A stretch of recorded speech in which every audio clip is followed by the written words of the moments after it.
Hello Capricorn, Sun, Moon, Rising, and Venus signs. Kamusta po kayo? Sana po ay nasa mabuti kayong kalagayan. Welcome back po sa Star Tarot.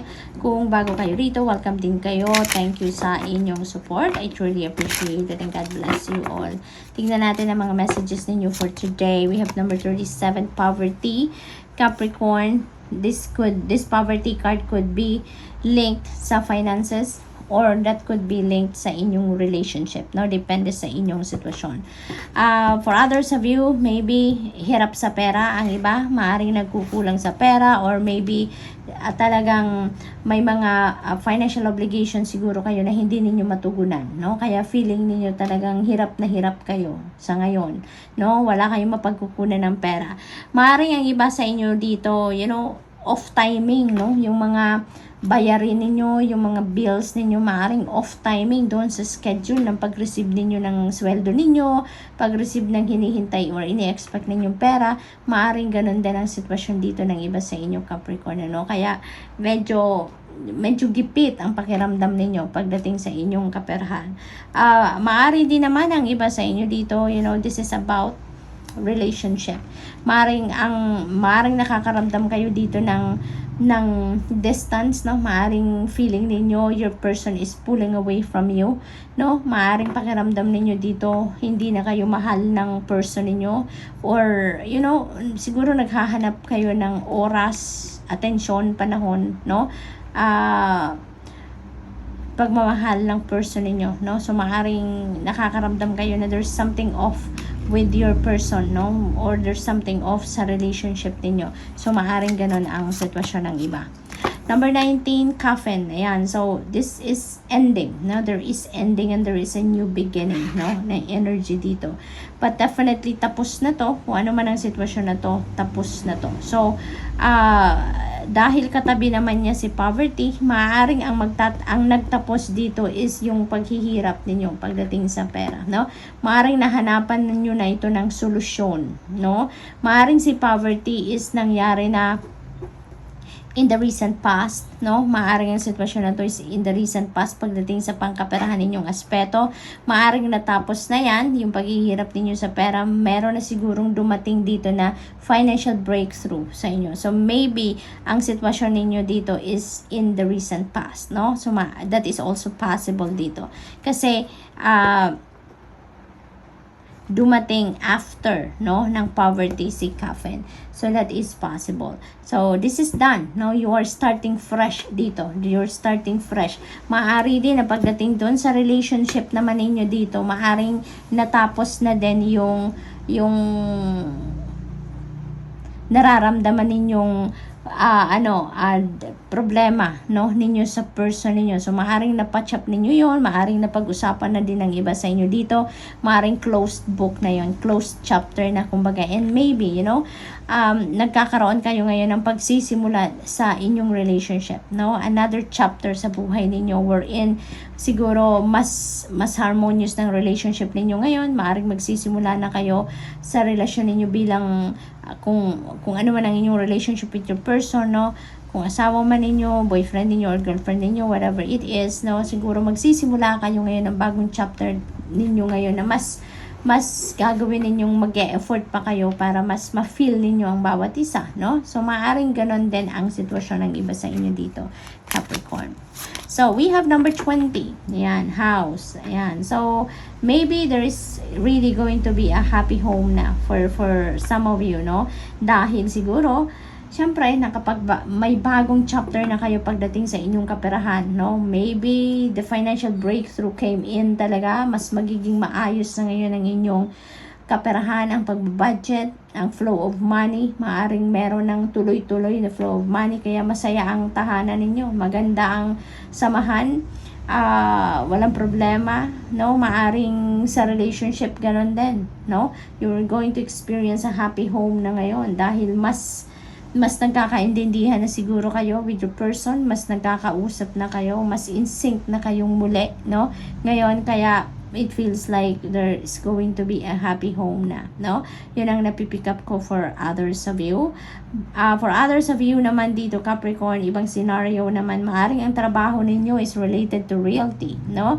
Maaring nasa business world naman kayo at ang negosyo ninyo ay buy and sell ng mga property, ng bahay, maaaring ganon, or maybe you are a realtor, maaaring ganon, no, mortgage specialist, mga ganon, no, along those lines.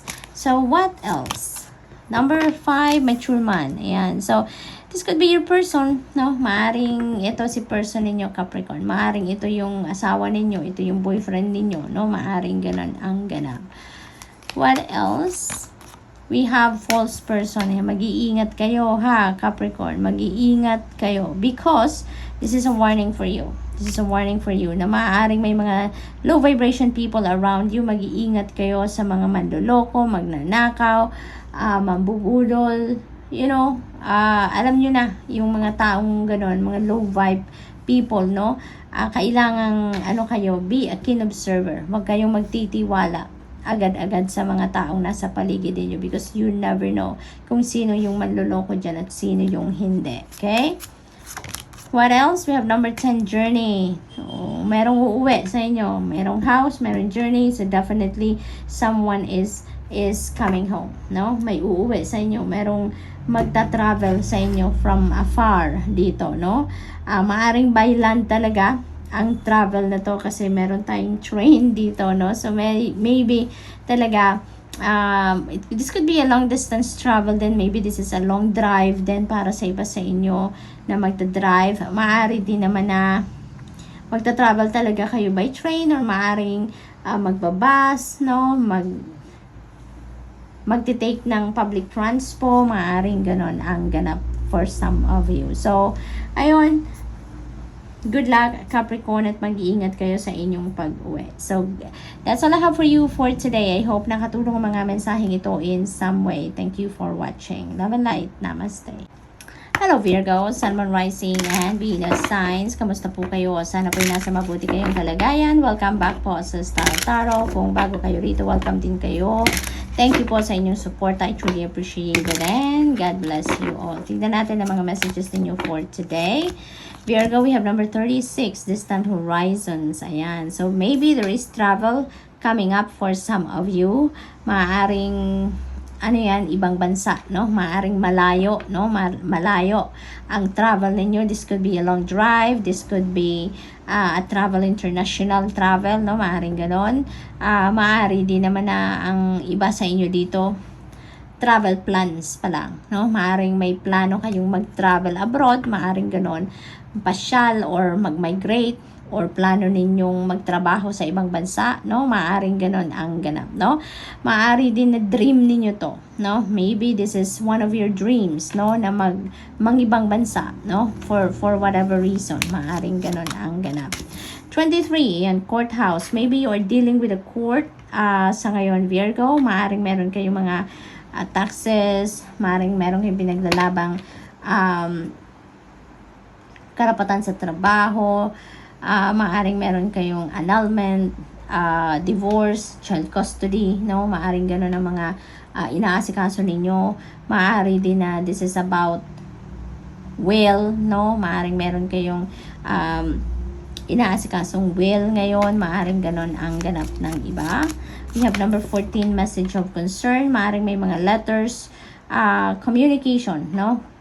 Correspondence siguro na matatanggap kayo or natanggap nyo na, no? Na maaaring ikinaka-worry ninyo. Maaaring pinag-aaralan ninyo yan, no? Kung ano ang gagawin ninyo. So, maaaring ganon ang ganap. Maaaring related ito sa sitwasyon na you are going to be dealing with the court, no? Virgo. But of course, this is not going to resonate with everyone, no? So, just take as it resonates po.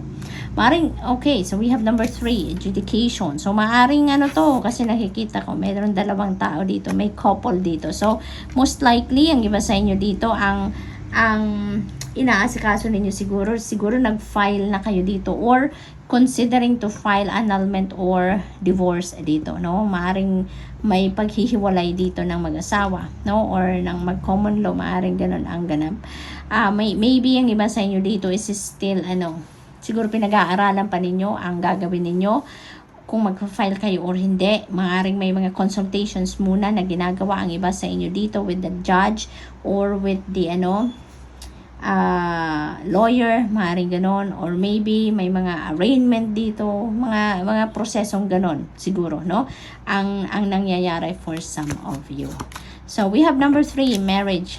So maaaring merong ikakasal ng iba sa inyo dito, that could be civil wedding, no? Ang kasalang ito, maari din naman na talagang dissolution of marriage, no? Ang inaasikaso ng iba sa inyo dito, Virgo. So, yun ang akin na pipick up dito, no? Maaring may issue talaga kayo with your person at maaring nag-uusap talaga kayo dito ng paghihiwalay, no? Maaring may ganong ganap ang iba.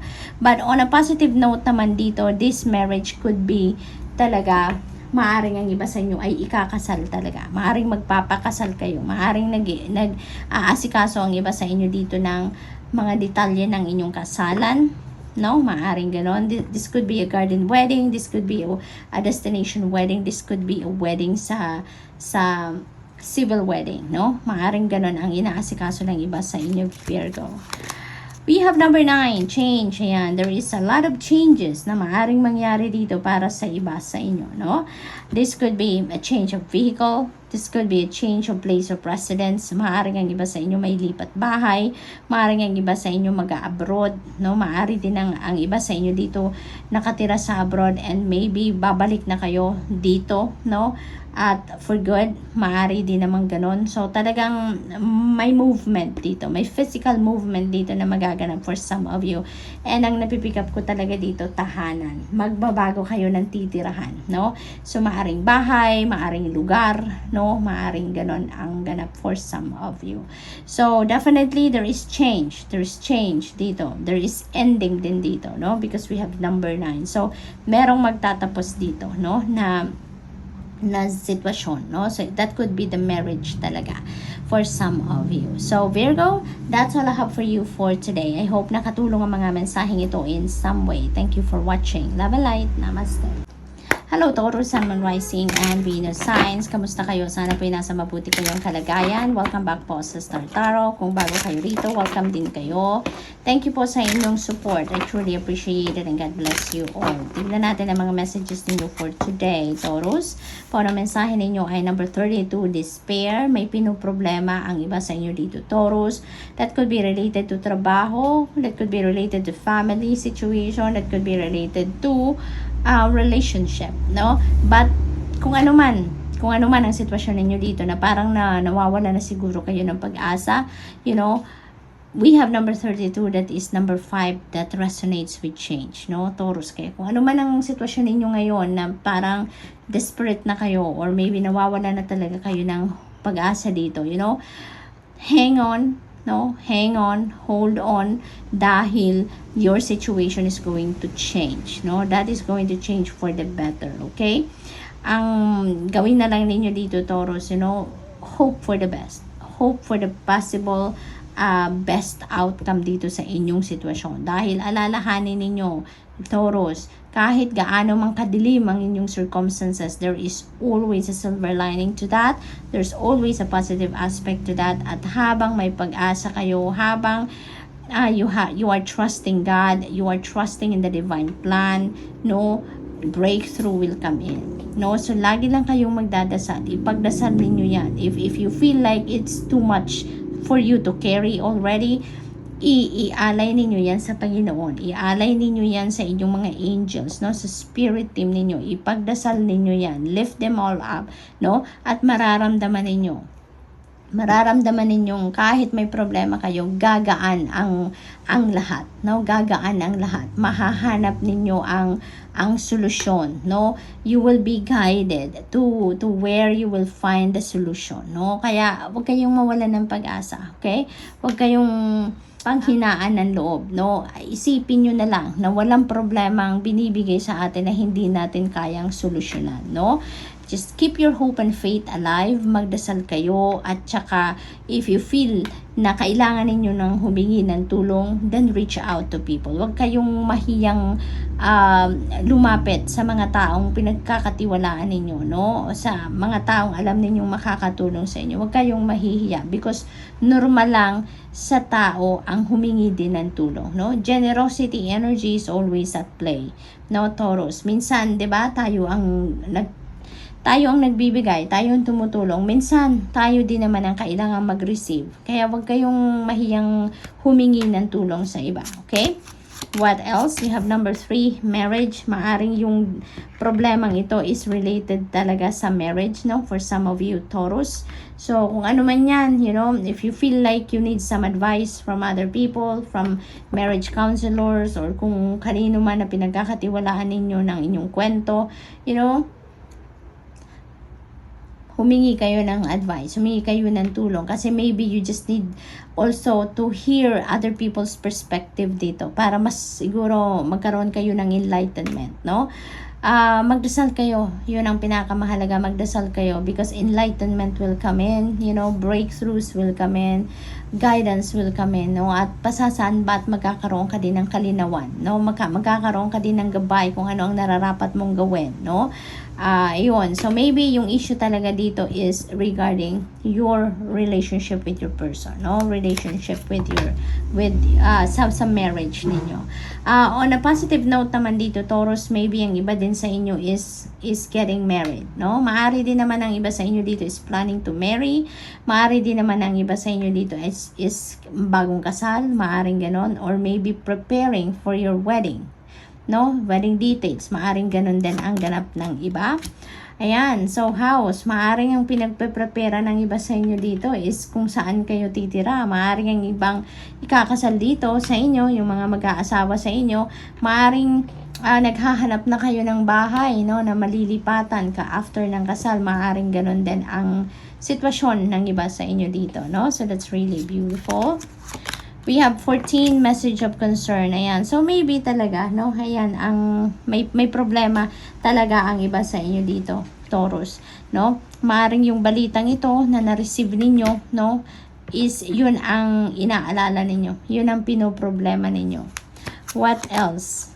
Thoughts. Ayan. So, talaga, may iniisip kayo dito. Malalim ang inyong iniisip. Nagdidiskarte siguro ang iba sa inyo dito, no? Or maybe this is something na kailangan ninyong pagdiskartehan na sa ngayon, no? So, maybe nag-iisip din kayo ngayon kung ano ang nararapat ninyong gawin. Maybe you are on that stage already, no? Kaya, ayun, kailangan siguro ninyo na may makausap, no? May makapag-advise din sa iyo, may makapagbigay sa inyo ng input, no? Sage advice nang sa gayon alam mo yun, makakita ka naman ng ibang idea, no? Makarinig ka naman ng ibang perspective, no? Coffin, definitely there is an ending, no? May nag-end na dito na sitwasyon sa inyo. That could be for some of you, you know? This is not going to resonate with everyone, Taurus, but just take as it resonates. Coffin energy is ending and new beginning energy, no? But since nakasara na yung coffin, so this happened already. Tapos na, no? May nagtapos na dito. So, maybe yung nagtapos na dito is marriage, no? For some of you. Maaring natapos na ang kasal. Maaring natapos na yung ano ninyo, yung marriage ninyo for some of you dito, Taurus. Maaring papunta, medyo rocky na talaga ang sitwasyon ninyo. Maaring few months back pa or several months back pa, maaring may sitwasyon na talaga kayo, may issue na siguro ang iba sa inyo sa inyong person, at ngayon maaari talagang merong separation na dito na nangyari for some of you, no? Hindi ito para sa lahat, Taurus, ang mensaheng ito ay hindi para sa lahat. Kaya kung hindi nagra-resonate sa inyo ang sitwasyon dito sa reading nito, then don't take it because it's for someone else, okay? So, yun ang napipick up ko dito for some of you. Maaring yun ang naging sitwasyon dito. Maybe, marami kayong siguro mabigat yung dahilan dito at pinag-isipan ninyong mabuti ang sitwasyon na to, and maybe it really ended, no? Yung relationship ninyo maybe ended already, no? So, good luck, Taurus, and that's all I have for you for today. I hope nakatulong ang mga mensaheng ito in some way. Thank you for watching. Love and light. Namaste.